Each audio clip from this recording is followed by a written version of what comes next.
The recording is in place and the projection is going. So And I'd like to introduce everyone. It's a great honor to have Bruce Cahan with us today, who will be talking about peace engineering and the periodic table of quality of life. Bruce is a financial technology innovator talking to us today from Palo Alto, from Stanford University. Thank you for being with us, Bruce. of course, Gerson, and then to my friend Ramiro and everybody there, obrigado. Um, and so as you say, I am from Stanford, and we are celebrating 100 years of the engineering school this year. And I do teach and research many things, including finance, design, and law. And I thought I would take just a very quick minute to share an outcome of the redesigning finance class that I teach in the spring. This past year, we wanted to redesign finance for sustainable cities. And one of the four student teams looked at the favelas in Sao Paulo and decided that they were sensitive to the fact that the favelas drain the energy grid in the city. They obviously don't pay for that energy, and they thought, well, we'll just put solar on the roofs of the favelas. And I let that go for a couple of weeks. We have a 10-week quarter. And then I said, but they have no rights to these buildings. The solar panels are going to be gone, sold, resold. So that's not going to work. And then I said, but in the United States, we have laws relating to squatter rights, meaning if you're open, notorious, and claiming a piece of land for over 20 years, you go to a court and you can get a deed and you can own that property if nobody objects. Well, these favelas have been there for decades. And so the students go off and they come back a week later and they say, Bruce, it's not 20 years. It's 5 years in Brazil. I said, 5 years? Why don't the people in the favelas go and get a deed to these properties? They said, well, the legal process is too complicated. I said, but I'm part of, at Stanford, between the law school and the computer science department, we have something called the Center for Legal Informatics that we call Codex. And we can automate legal processes. So we could automate the process of getting the deeds. They could put the solar on the houses they now own. They could sell the energy back into the grid for the city. They could bank the profits in a cooperative bank. They could renovate the favelas to be livable. And there we go. That set of legal technology, um, organizational, and human intersections and how we might consider them differently is what I want to focus us on. So, peace is a permanent condition that its network systems are designed to create, finance, and preserve. War is a temporary condition that the same network systems are designed to create, finance, and preserve. And here is a set of visuals from the Civil War in the United States. Since 1775, the US has been at war 92% of the time, 105 declared wars. I don't know what you want to call the Ukraine war or Gaza. 1.3 million dead, 2.8 wounded, 40,000 at least missing in action. And we have spent in 2010 dollars, current dollars, let's say $10 trillion on wars, which is between 1.5% and 37% of our gross domestic product on defense, 37% being World War II. We spend more than the next 10 countries combined. Bruce, can I interrupt you? Are you sharing your slides, we cannot see them. Oh my gosh. Let's go back to the beginning. And I wish you had. So let's go back to the beginning. There. Now we can see. Okay. So thank you, Ramon. Go So back. here we'll go back to the beginning. Yes, Title slide. This is me yes. slide. This is your Favela slide. This is peace is a permanent condition slide. This is the temporary condition slide. This is war as a persistent aspect of our country's activity, economic and social. And this is the cost of wars for us. We do spend more than the next 10 countries combined on defense. And so I think we are navigating a complex biology of global finance at the local level. And the finance is the skill of moving money at the right moment, prudently, hopefully prudently. And it's very much like a circuit board. This is, a report that was done for the Federal Reserve Bank of New York after the global financial crisis in 2010, updated in 2012. And what you see here is at the top layer, and this is, Ramiro, this earns me a professorship in the engineering department, by the way, at UNM, I expect to see it in the mail. Don't give me the dean bullshit. Okay. So at the top layer, you see the banks and how the banks move money from people who don't necessarily want to use it today.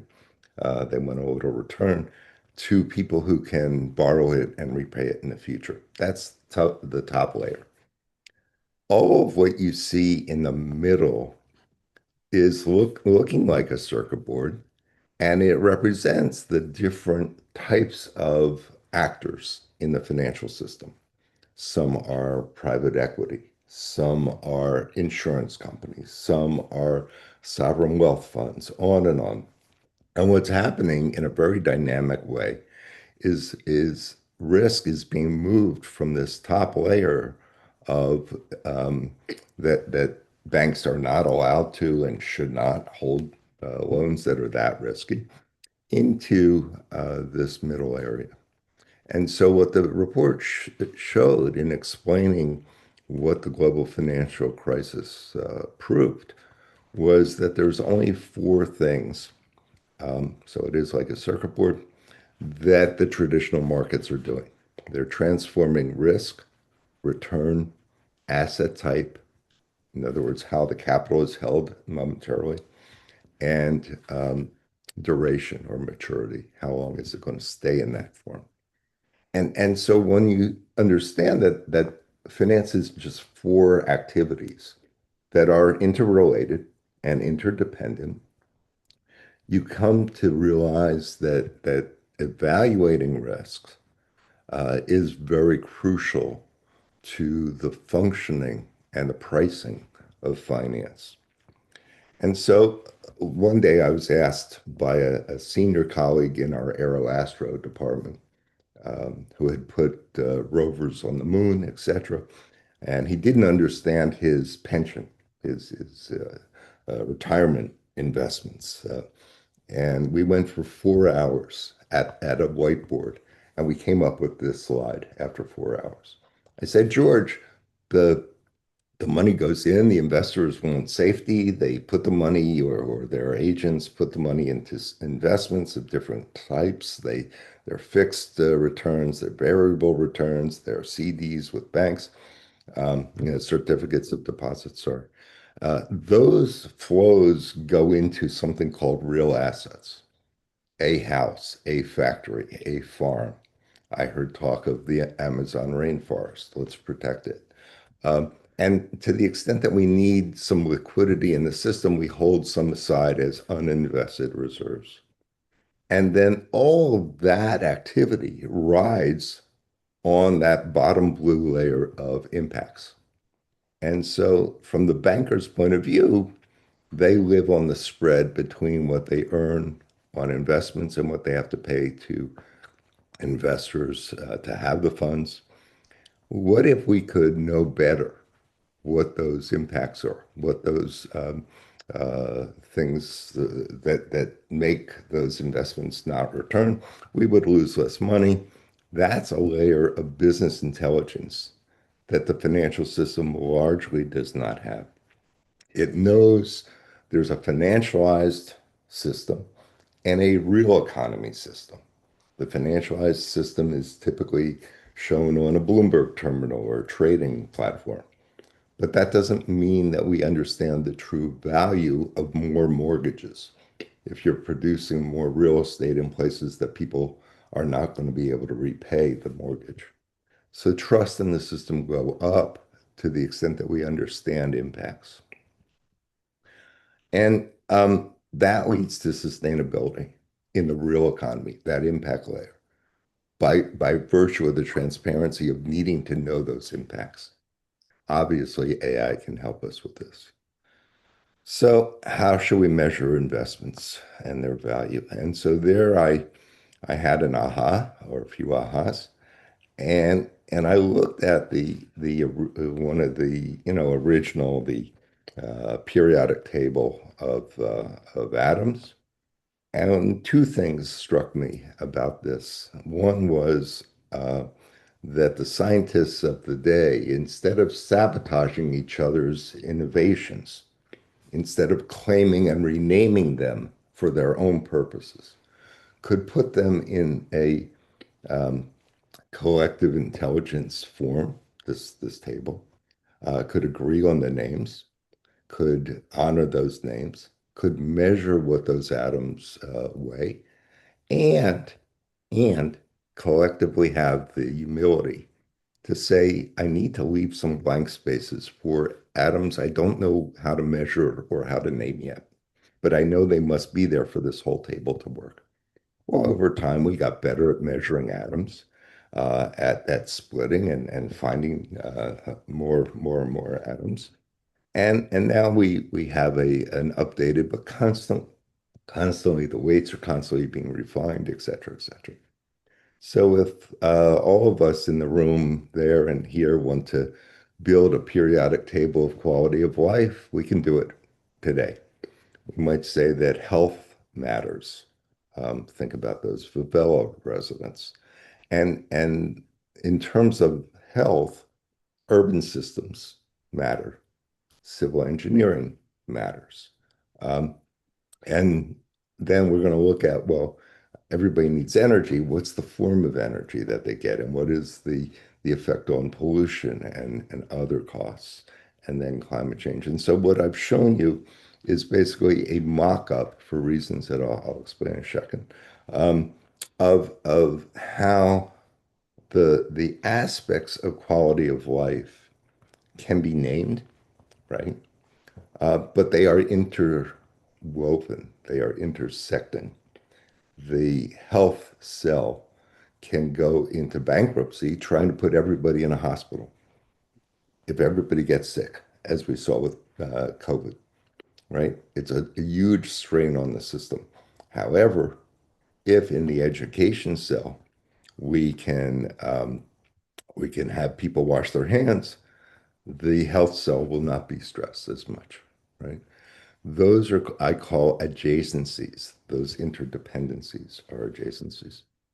And then borrowing some language from portfolio theory, investment portfolio theory, there's a notion of VAR, V-A-R. And thank you for letting me obviously present in English, because the Portuguese, I can say obrigado, and that's the end of it. Um, so the VAR is a value at risk. In other words, if I buy Apple stock or sell Apple stock today, what is the portfolio yield impact of those decisions? So the value at risk reflects that. I put an F in front of VAR for functional value at risk to look at, if we put more money into education, if I have an extra $100 million, do I put it into education or into healthcare? Where do I put it? How do I maximize? And so I've designed this to be able to measure government budgets. So government budgets already have these tags, and for reasons that I'll show you later in the presentation of how we can come to this. And the trademark term that I have is a credit score for balancing all of these decisions is sustainable resiliency, to basically say what is the probability that over the next 10 years till 2035 versus from the last 10 years, that each of the cells in our table will improve their key performance indicators, their KPIs, by more than 10%, right? So 10 years, 10% improvement. How do we do that? We don't do it by adding 10% to every budget for every quality of life. We look at the intersectionalities. This impacts how banks are graded. Banks are graded in something called stress tests. So a bank is either safe or not safe. And the Central Bank of Brazil is a member of an international group called the Bank for International Settlements, BIS, and administers the safety and soundness tests for your banks. And about half of the rating for safe banking goes to that red slice of the pie, which is called non-accrual loans or non-performing loans. When someone has borrowed, but they're not repaying you, that's a non-accrual loan. But half of the rating of a safe bank are the loans repaying, which makes sense. It doesn't make sense for us to have banks that ask borrowers to sign pieces of paper or now, digitally, to agree that for the next 30 years, the borrower will pay an amount. None of us can predict the economy for the next 30 years, as President Trump has very much shown.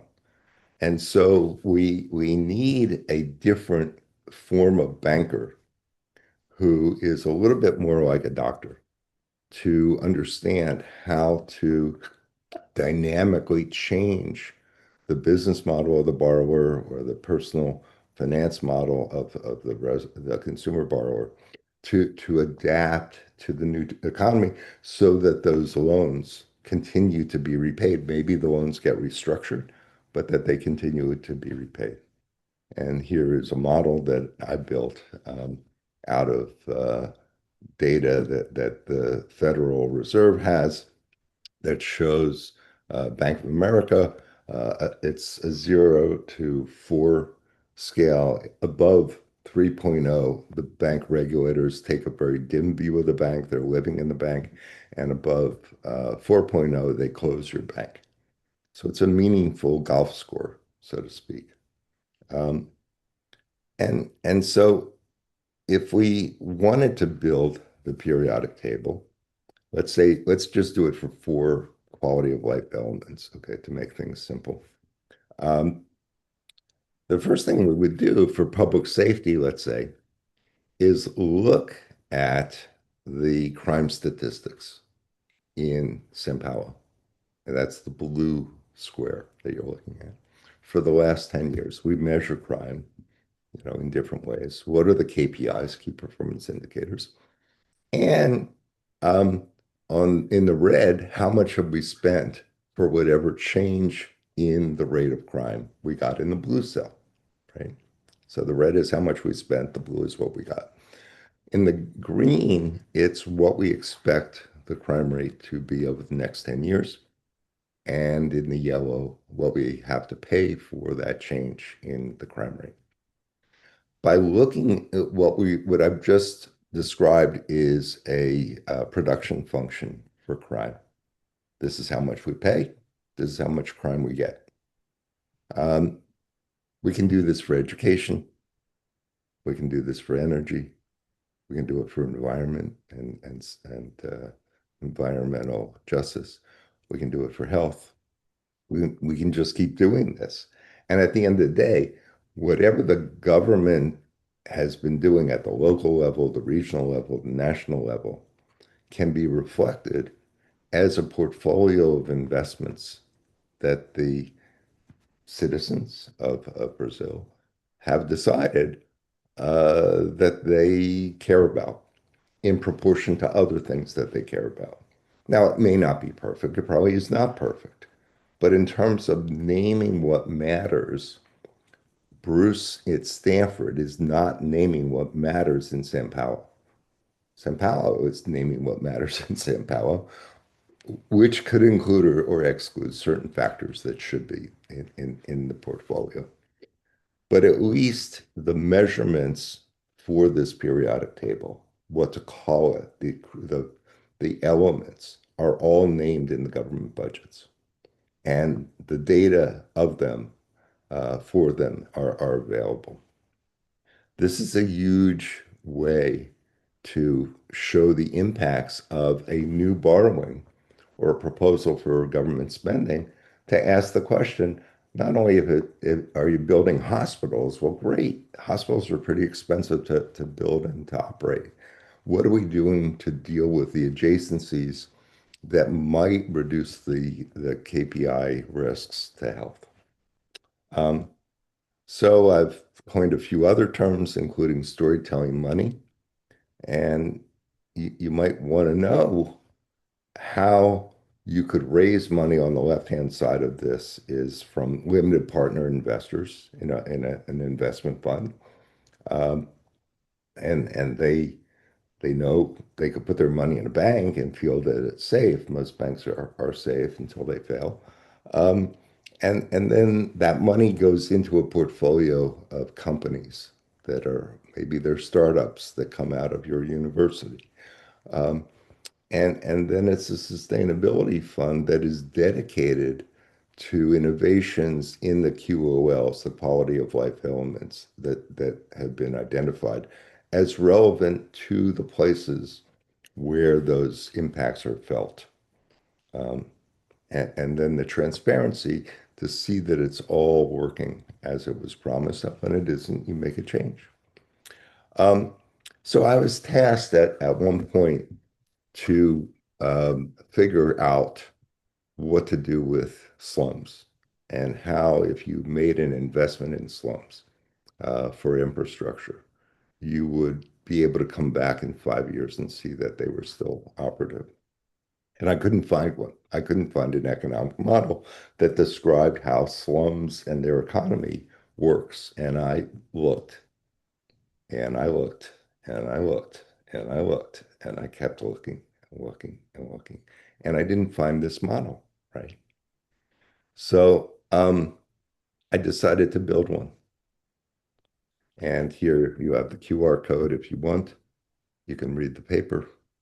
Um, and I lay out the design for an economic model that, yes, it's for a slum, but it scales to any geography and any income level.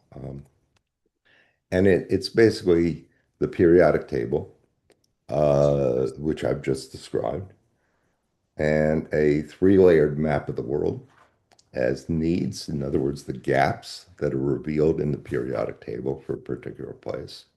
What are the capacities to create clean energy or clean water or sanitation? Well, and then the money layer. So I have a needs layer, a capacities layer, and a money layer. Often, particularly in rural and low-income areas, the money that's in the money layer is put there by contractors or NGOs or some combination that say, here's the only capacity you're going to get. You got to accept our capacity. This is what we get paid to do. Well, maybe that's the right capacity, but there's a lot of solutions to solving energy and other issues in our quality of life concerns. And so, how do we let people who live in the place that you want to affect have the dignity and learn the literacy of investment choices? So that's three-layered map. Um, This is all described in the paper.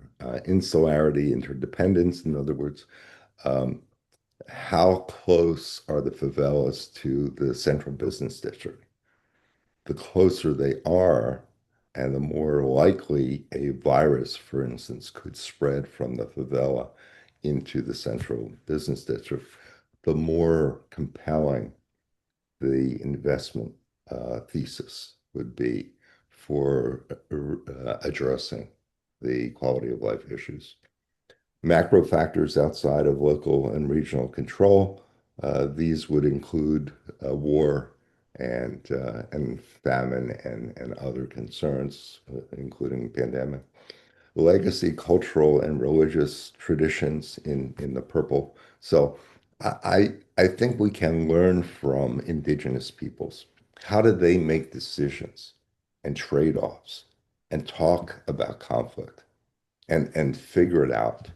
Well, it's not all European. It's not all the way perhaps some of our traditions came to us. External investment and funding decisions, the blue cell, there'll be a grant, a call for requests for proposals. That's fine. But then the RFP is not funded or disappears or is not repeated next year. So the local jurisdiction cannot bet their quality of life decisions on getting investments from outside. And then in the gold, for reasons that I'll share with you in a moment, the Sustainable Development Goals are wonderful, but they are not compelling. But we could translate the decisions in our periodic table into SDG language if that would get funding. I'm going to move a little faster, I hope. So this is also described in the paper how Indonesia decided to put 10% of their budget into the hands of the very local villages in return for a new accounting system that they call Siscuties that would say this is how we're spending that 10% of the national budget. And so for the first time, you could have data at the very local level, not the district and regional level, to show how these impacts are being affected. And we have obviously greater and greater trends in urbanization. With urbanization come more slums. We know who gets development assistance. Here are the SDGs. They're wonderful crayon colors. We love the colors, but they really aren't used in government budgets. Governments do not budget to achieve SDGs. Rather, the gray are the missing data in Indonesia for the SDGs. So it's not as if Indonesia thinks in SDG language. In fact, what they use the SDGs for is to ask for money, which is the gold bars here are showing you where the money to pay for the SDGs that Indonesia is committed to the UN to achieve is going to come from outside of Indonesia. Here, if you look at the Constitution of Fiji, you can see in the green, I've shown you what are required that the budgets of Fiji must achieve these quality of life factors. The red are not. So education is not required by their constitution. Economic participation is not included. Access to transportation, housing, food and water, none of that is required constitutional. And then we always have some corruption. You may have heard of corruption in Brazil, I don't know. But we have corruption in every country, and that siphons off some of the amounts. As we've seen, natural disasters are getting more severe and more frequent. and there is very little insurance against these natural disasters. So we need to rebuild and build structures to be resilient because there's the insurance coverage will often in South America, LATAM, 89% of your natural disasters are uncovered by insurance or not covered by insurance. Places like Indonesia are subject to climate change risk and flooding, and some of the islands may actually vanish. The red shows you where it's predicted that those parts of the land will be underwater. And so what I've given you or tried to give you is a very quick overview of how financing peace using a new set of impact tools and impact measurement tools based on the data we already have can lead to peace because conflict results from the ambiguity, but also the denial of quality of life elements.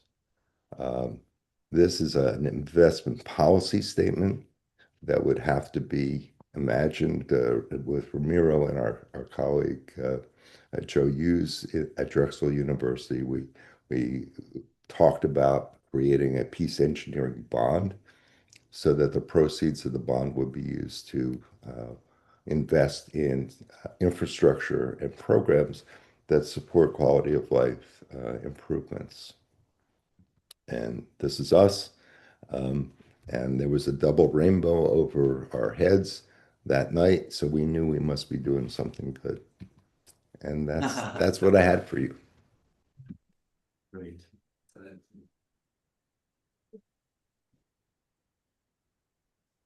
Thank you.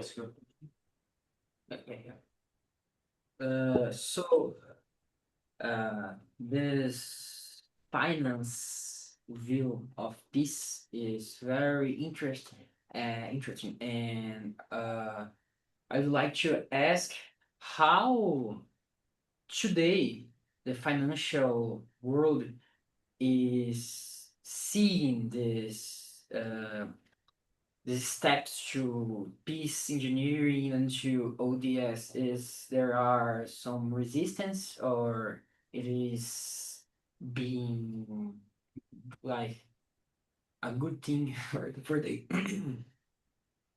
Well accepted. Yes. yeah, you're well accepted. That's So I think this is a different way of thinking about public finance. Um, excuse me, public finance meaning how governments get financed. And we need to create a couple of exemplars of why this form of financing would, this form of risk assessment and financing would work better. Governments have been shifting, and institutional investors like insurance companies and sovereign wealth funds and pension funds have been shifting investments in anticipation of climate change and other macro factors like that. But I don't think there's been a holistic approach to the long term. And a point that I've made to Ramiro and Joe and others, Garrison, is that your generation, you young whippersnappers in the room, is about to inherit the most amount of intergenerational wealth from our generation ever, historically. So something in the neighborhood of, let's say, $90 trillion, right? Now, at the same time, I've got a big asset or wealth transfer. I have these large cost challenges, climate change being one, ending wars being another, rebuilding after war another. So there's a mismatch between the money that is held in trusts and in other forms, and how it could be used to reduce the cost during your young lifetimes of risks, because that's what you would like it to do. You would like the money to be invested in new technologies, in smarter technologies, so that the costs of your lives, particularly the risks to your lives, can be reduced. That is a mismatch. That's a classic, macro finance mismatch. And what you need to do is you need to give people the financial literacy. And this is pretty, I mean, it's basic, but it's different financial literacy than managing your personal budget every month. Okay. And so that's why I teach at Stanford. That's why I teach young folk like yourselves to think about redesigning finance, as the example with the favelas was, um, to think about, we're actually going to look at finance for peace this quarter, this coming quarter. Um, and but you're right. This is an education process that the financial community typically looks at quarter to quarter or even day to day movements in the markets. But these are long tail kind of investment theories. And government budgets have never been um, easily understood. They've been confusing. They've been double talk. And some of what I proposed to you today or presented to you today will untangle that double talk. We'll make it fairly simple to see what is the quality of life element you said you were going to finance with this money. Did you do it over the last 10 years? Why should we give you more of it if you didn't? And what are the trade-offs between funding more healthcare and funding more education and funding more police, et cetera, et cetera? So that's a basic information tool, and your interest in AI can very much help pull the data together and make sense and actually query the data. Is it reliable? Is it verifiable and trusted, as my learned Ramiro friend would ask us every 3 minutes. So and he's correct. We need to know that we have verifiable, trusted data.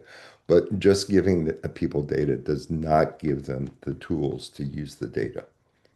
And we need to have a periodic table of quality of life elements. Ramiro is prototyping that and calling it that in Albuquerque, and to see how to reduce their crime rate in a city that has some high crime, and working with the mayor's office and some others. So we have lots of data, and we're going to have even more data. But are we using it is it fit for purpose? And is it being put in an analytical form that is storytelling money, as you saw before? So people really understand where their money is and where their tax money is. About a third of every government's budget, maybe 50%, depending on the country, is in a third of the economy is in the government budget. So the government spends about a third of the entire economy. So that's a large amount of money that needs to be queried for its fitness for purpose. Yeah, this periodic table, just quality of life periodic table, is in our article about slums, where I can find more about it. It's in the paper that he shared. Oh, okay. So do you want me to put the QR code up again? Is that going to help you guys?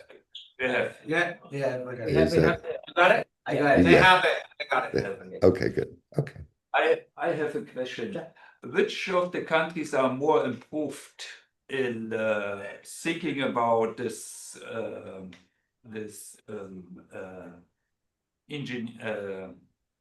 this models what you showed us? Which is it more in the States? Is it more in Asia? Is it more in Europe? Which countries are more improved? I haven't done that kind of a survey, but I have, when I found, for example, that this Indonesian village finance securities, thing, I mean, that I did not expect it. Honestly, I did not expect it. and that they had there was a researcher who had mapped the Siskiyoutis, let's say taxonomy to the SDGs, and she had come to a pretty close approximation of that, which is why I included the SDG translation engine for the periodic table. I think the question is slightly different. The seductiveness of the SDGs is that if you hit all those high marks, you will have a sustainable economy and a sustainable, social structure. That presumes that the UN represents the local priorities, which is a fallacy, as the UN has shown itself repeatedly not to be able to address. So I think the question he asks is great. And I wish there were a competition in transparent budgeting amongst the countries. The good news is that were we to create a bond fund, for example, we could bring that to the financial community as an example of how to apply this methodology, and then to have the financial community, particularly the pension funds and the institutional investors I mentioned before, dedicate a larger fund and see whether this type of accountancy, this transparency, purposeful transparency, which is honestly humble in its origin. Bruce is not telling São Paulo what to care about. São Paulo knows what it already wants to care about. Right, wrong, indifferent, the politics of the budget, whatever it is, I'm not naming what it is. I can't even speak Portuguese. You all are naming it. But this is a way that you can compare what you are doing in São Paulo to a similarly sized and, let's say, climate challenged region in another part of the world. And so I take your point as a provocation to see how we could create that competition. This methodological approach is what is very interesting, what is very relevant, Bruce. I think the methodological approach is what you can take. As you said, you're not the one to be naming variables or any of that, but I mean, if we transfer that type of methodological knowledge, they can be applicable with local variables, with local data. It's a mindset change. Yeah. Localized to your context. Yeah, exactly. Yes. But I want to put a point here. As Ramiro knows, and Gerson, you know this, I do some work with the Space Force on the space economy up there. And I am more and more convinced that we need codes of conduct. We need professional ethics in how we treat each other's intellectual property. And so there will be no continuity to this methodology, zero. If people take little pieces of it off and name it their own and call it something else and don't refer back to Bruce's paper saying this, that is a sabotage form of academia. And I revolt against it. I rebel against that if I ever see it. And so there needs to be, if we want to have a peace economy and a peace financed economy, we need to have codes of conduct that we sit around this table and we observe and we look out for each other in that way. Because that continuity of language and thought and purpose will build a movement.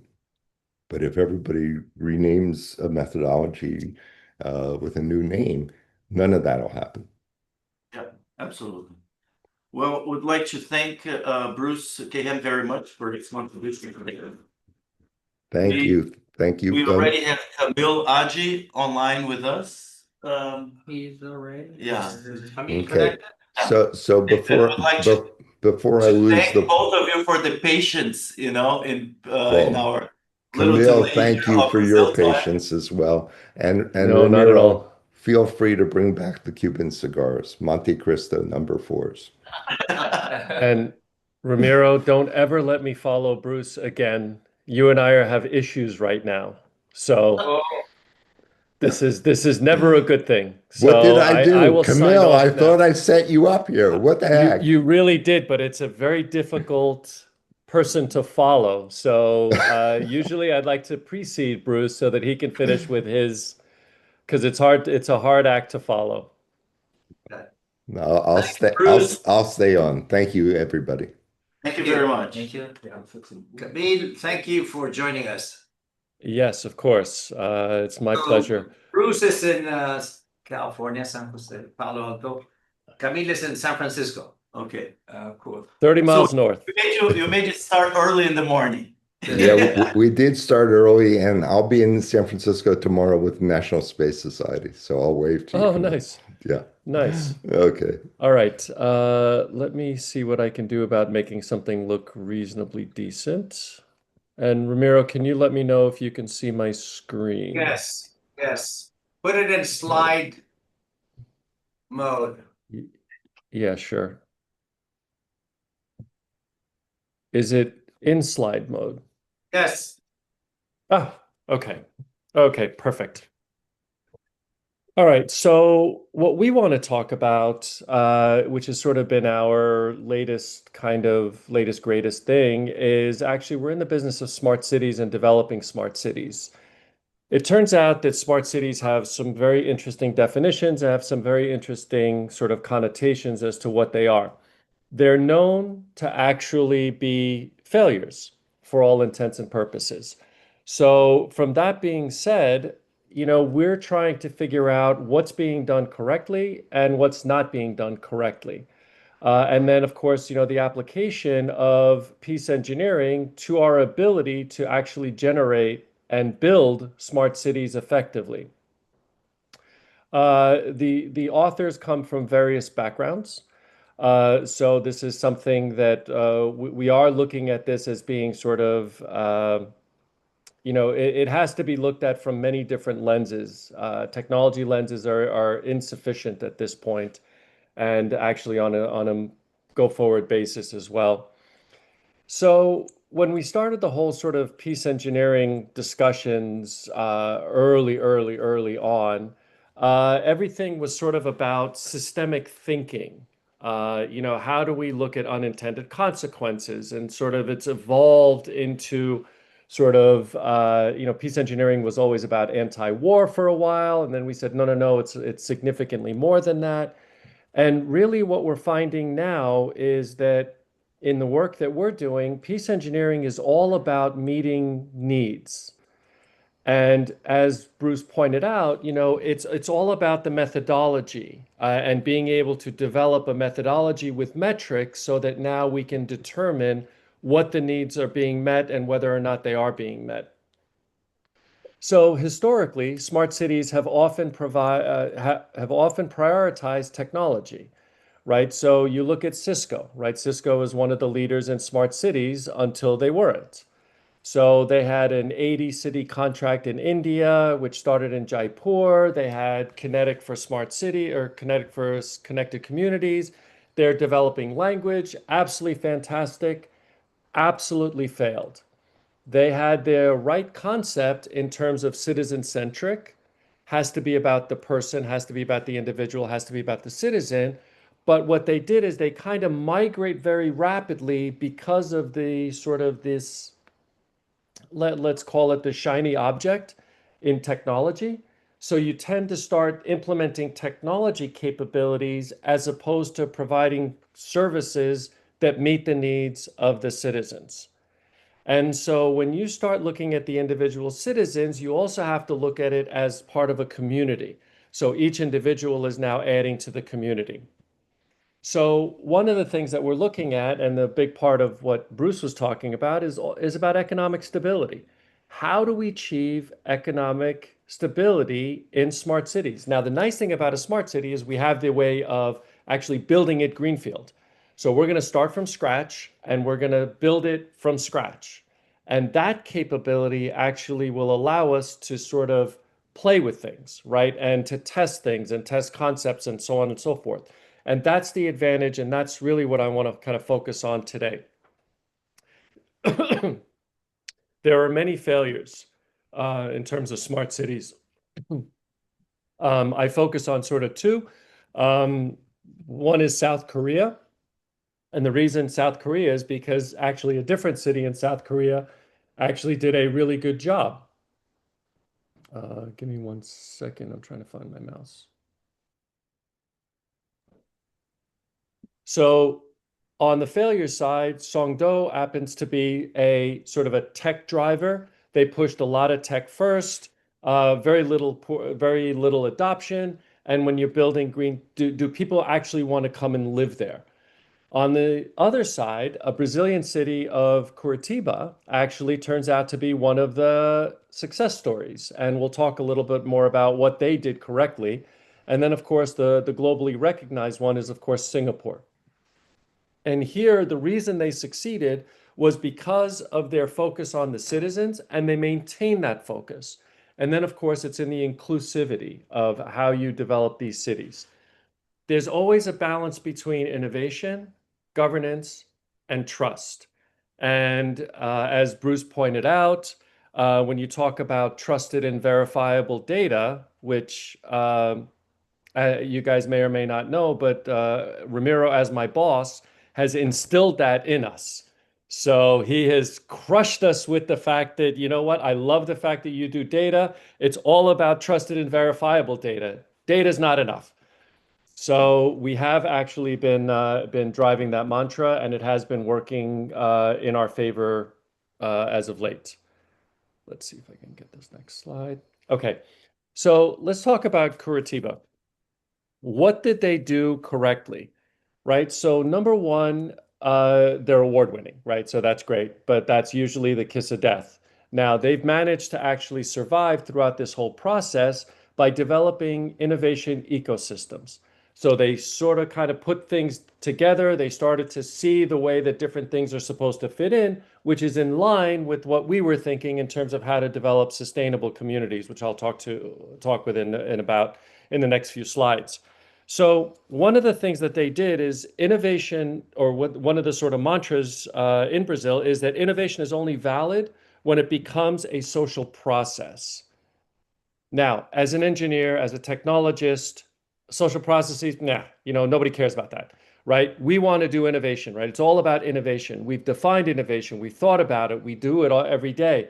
But really, how do we make it sustainable, and how do we make it so that you can actually be a part of this peace engineering ecosystem?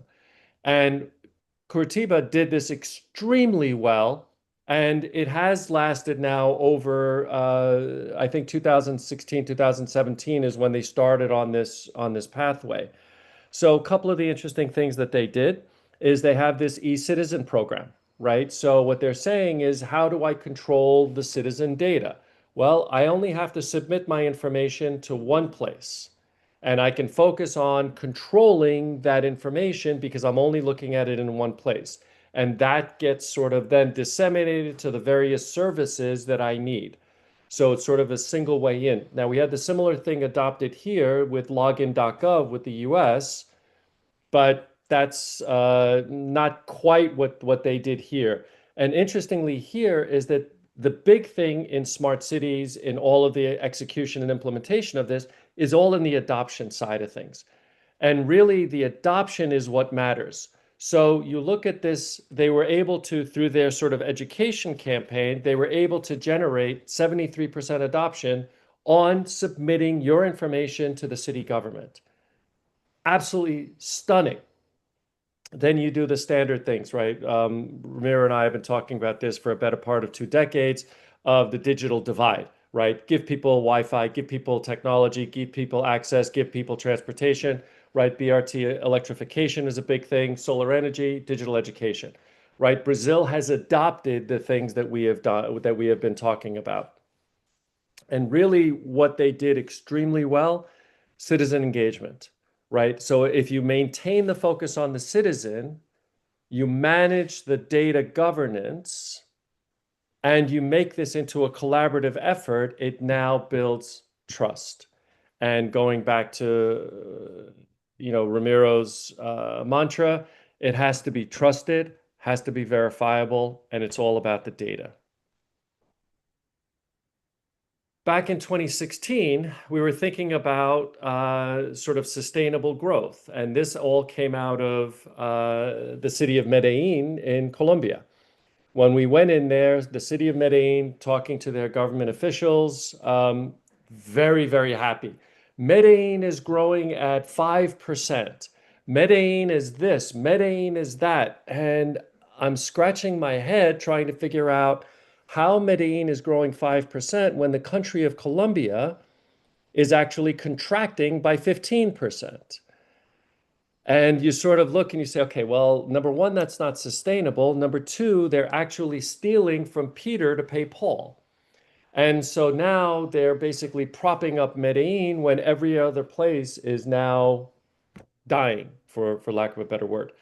So as we were thinking about how the intersection of all these pieces together, right? You have social responsibility, services, markets, capital.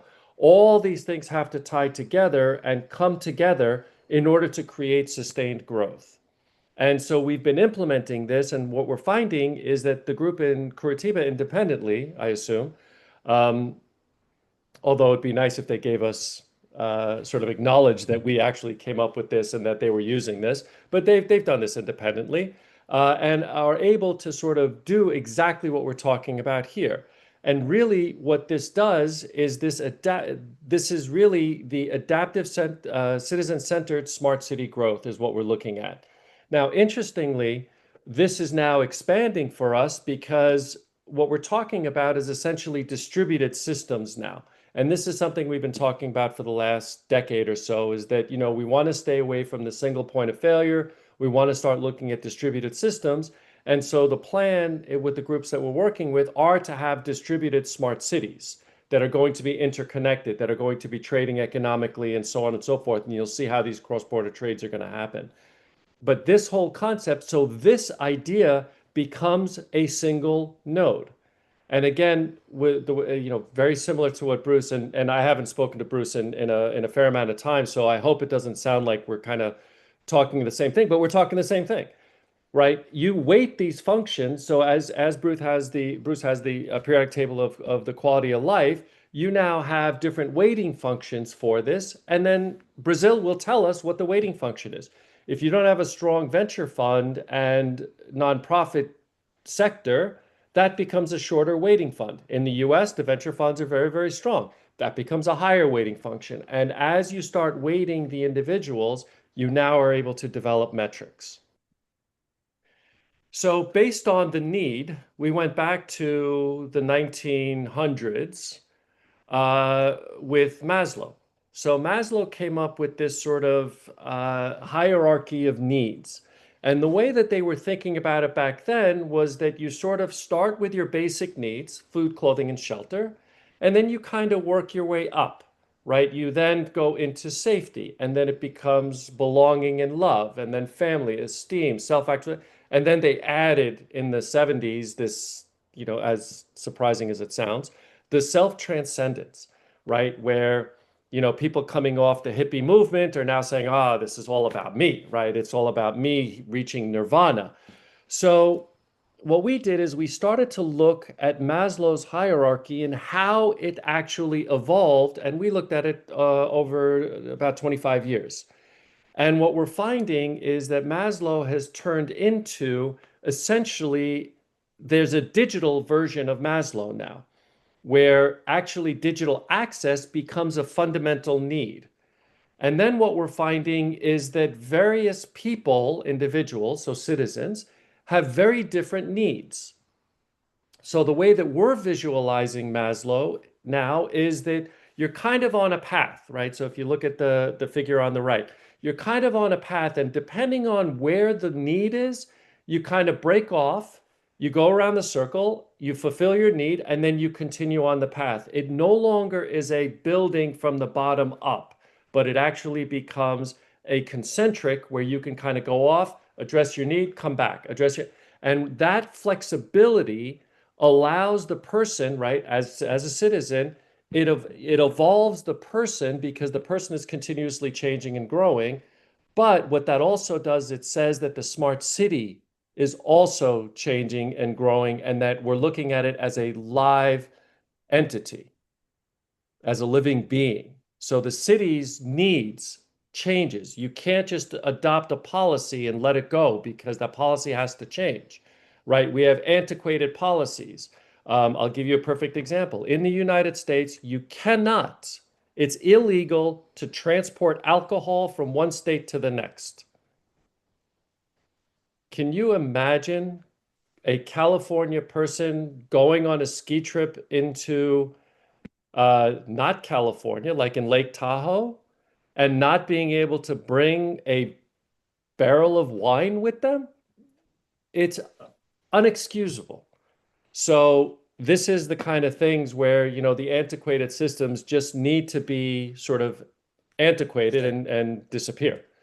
So this is how we're thinking about sort of the needs of the community, the needs of the individuals.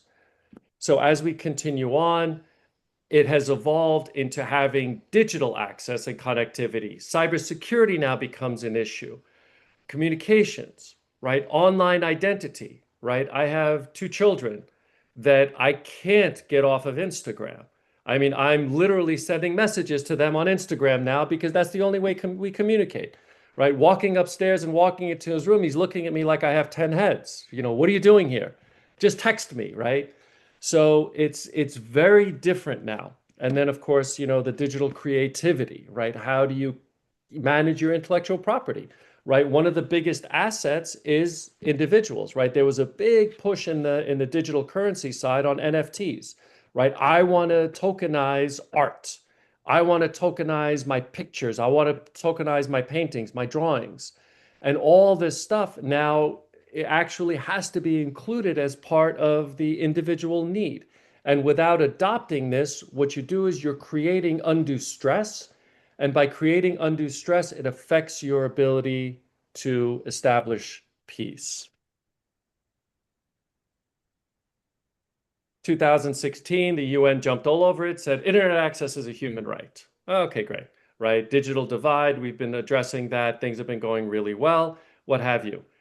At this point, the cities, whether they're smart, dumb, or whatever, they're regenerative infrastructures.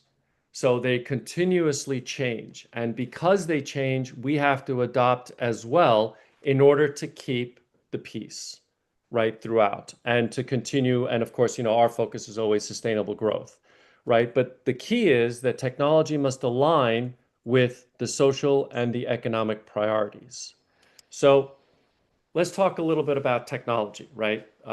Bruce is in, you know, we're literally talking about the same things. He's dealing in Space Force. He's 100% right. Space is where it's at, right? We have to provide space and satellites as being the bridge to the connectivity gaps, right? We always talk about the problems in connectivity in rural areas. Well, space resolves that, right? So if we can do satellite service back and forth, then that provides our ability to sort of manage things. We can support IoT. IoT is a very big thing, right? SensorCom is in the middle of IoT. We do sort of air quality sensors, we do safety sensors, we do a whole bunch of things. But at the end of the day, it's all about how IoT contributes to these various functions, both on the technology side, but also on the finance side, right? We'll show you sort of examples of how IoT contributes on the finance side as well. And really, this allows us, by having our own infrastructure, it allows us to strengthen the cyber and environmental risks. So imagine from a satellite, if I'm sending internet connectivity, right? I'm providing internet connectivity to my smart city, but then I'm also monitoring the smart city for minerals, right? I use ground penetrating radar systems. I use other kind of imaging technologies where now I can provide capabilities to the city and trusted verifiable data to the cities that now become tradable for them. So this is the kind of vision that we're talking about. The question is, we have fiat currency, we have banks, we have exactly what Bruce talked about for the last 30 minutes. And how do we stabilize that, right? The biggest problem here is that the fiat currencies are manipulated. Fiat currencies are uncontrolled. They try to be regulated, but they're having a very hard time doing that. Shadow banking is a big deal. And this is the kind of stuff that, we're trying to figure out, how do we do this? And one of the sort of solutions, and I think this is something that we're trying to sort of implement inside the smart cities, is that we need a parallel digital market. When you have a parallel digital market, there's some interesting things that happen. Everybody is now, in the recent past, has been trying to implement a replacement for the fiat currency. Well, frankly, that's not going to happen, right? There is so much inertia on the fiat currency that this won't happen. The problem with the fiat currency is, can we help it to sort of stabilize? And here's the concept. If we have a digital currency that is asset backed, right? Let's call it a stable coin for lack of a better term, but it doesn't have to be a stable coin if you have enough transactions. But let's call it an asset-backed stable coin for now. If I'm allowed to use my phone for a transaction, one way or another, and I'm using stable coins, then I want to go to the supermarket and I want to go and buy something, right? So I pull out Riaz, I pull out $1, whatever it is, I pay for it. What happens is that the purchasing power is driven by the inflation, right? So if we look at the sort of basics, and apologize if I go into something very rudimentary, but I need to start at something that's really easy for me to understand, right? So let's talk about the theory of money, right? So what you have essentially is you have the money supply, M, you have the velocity of money, so the number of transactions. Then I have, on the other side, I have the equivalent of inflation, and then I have the total spend. So really, nothing in that equation changes very much except for the velocity of money and inflation.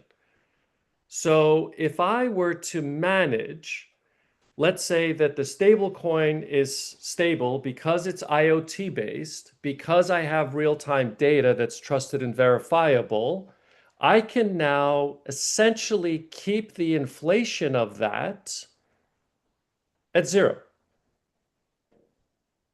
Originally, we thought that we want to match the inflation rate to the fiat market, but actually that's not true. What we want to do is we want to keep the stable coin at zero. And here's what's going to happen. If I start getting inflationary behavior on the fiat currency, people will leave the fiat currency for the digital currency. When they move to the digital currency, what happens is it reduces the velocity of money. When the velocity of money goes down, inflation goes down. So what happens here is that you generally have this ability to actually stabilize the fiat currency by having a parallel market. And this is the theory behind having a parallel market, right? We have gateways, we have this, all that stuff is all in the implementation. But the idea of having a parallel market is going to be to have a stabilizing effect on the economy.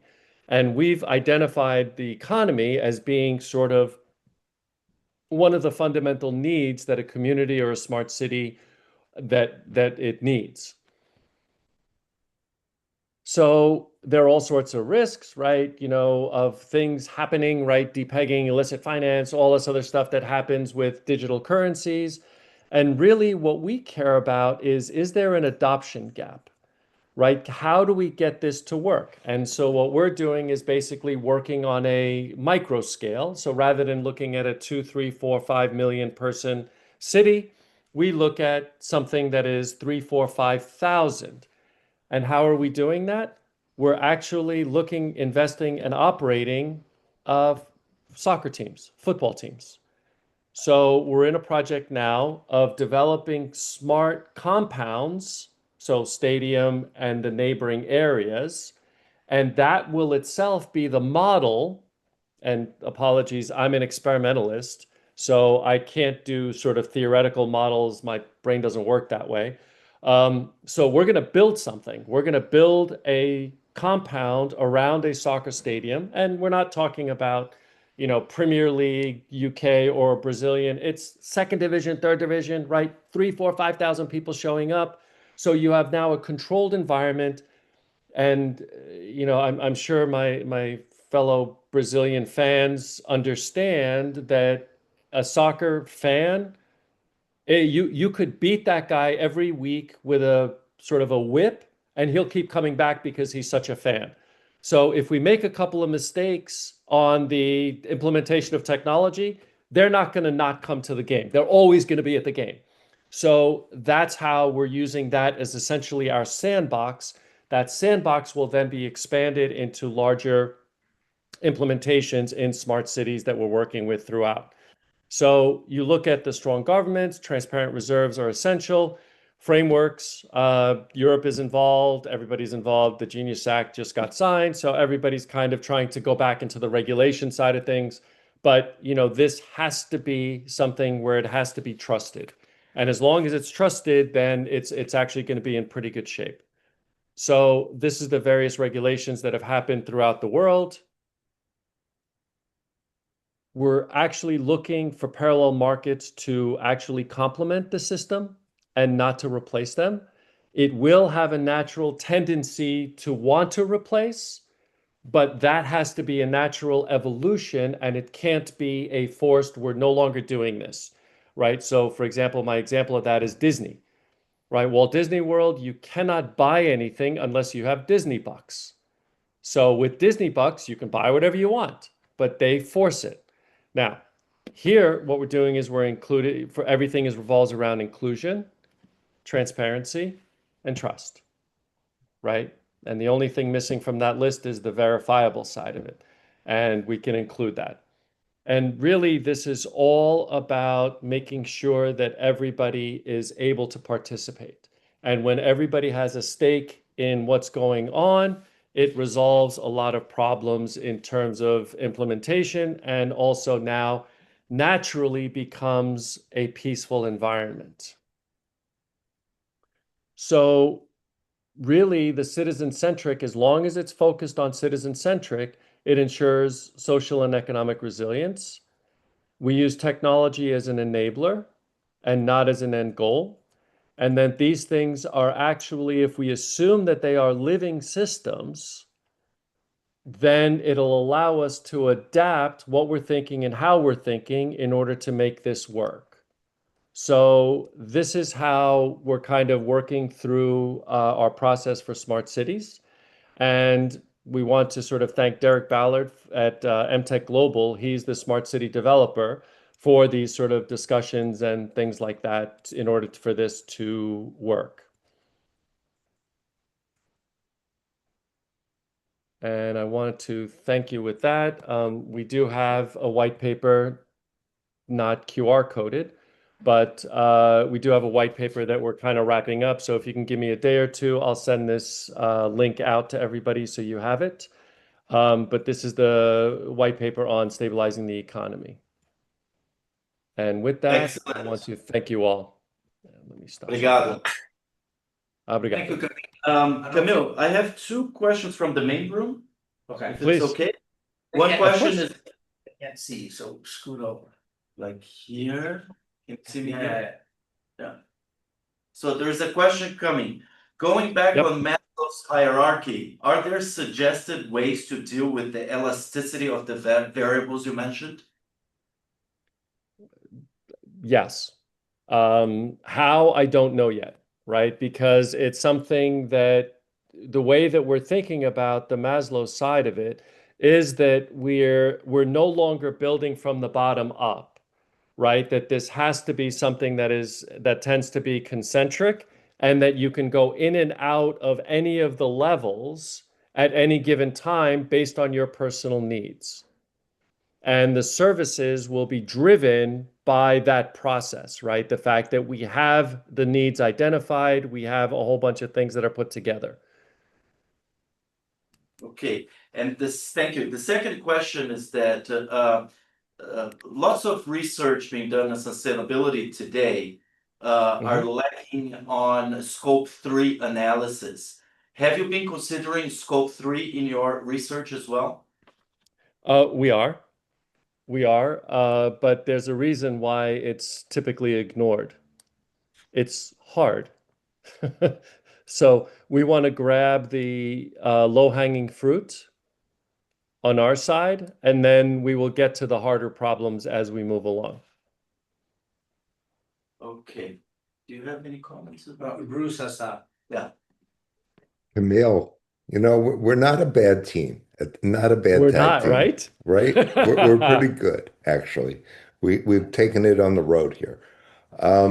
Couple We have. thoughts. Yep. There is a local towns movement that started in the UK, where local economies form their own local currencies, and what makes a local currency, frankly, what makes a fiat currency valuable is the capacity to pay taxes and the monopoly or breaking the monopoly on what it is you can use to pay taxes. So some cities, I think Boston, Burlington, Vermont, say that, you know, if you work at a homeless shelter or whatever, the way you would earn the alternative currency or the local currency, you can use that in part to pay your water bill, your electricity bill, and your taxes.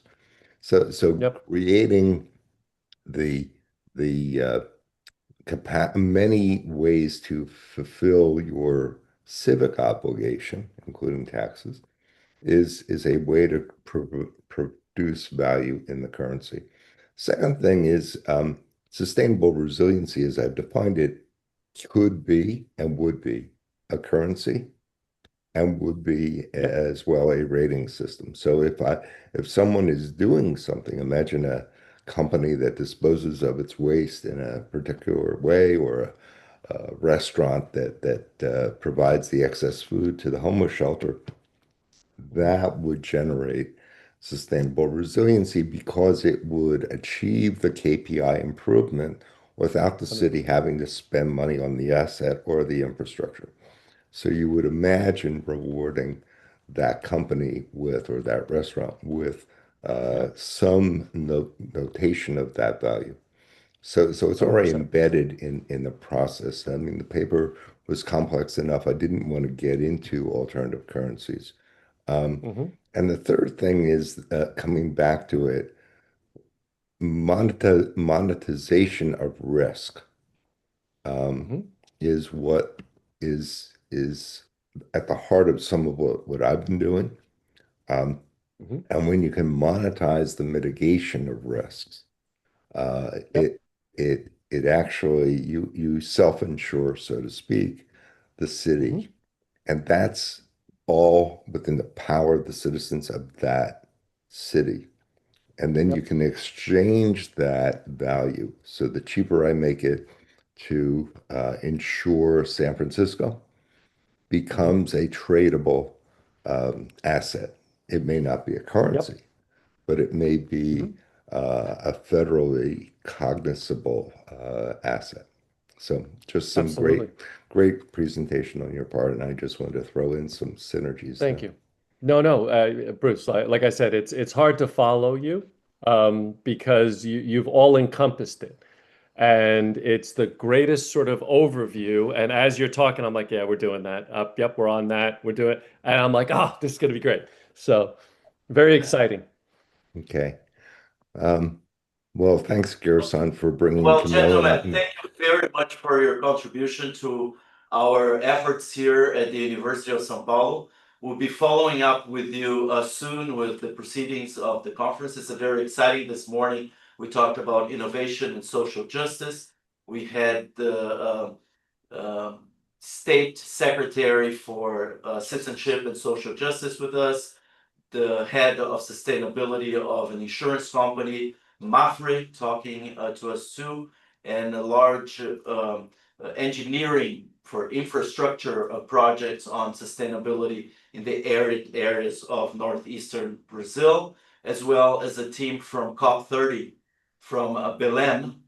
And we'll continue this afternoon with more exciting topics, but having your contribution just enriched the conference, and we're very thankful for that.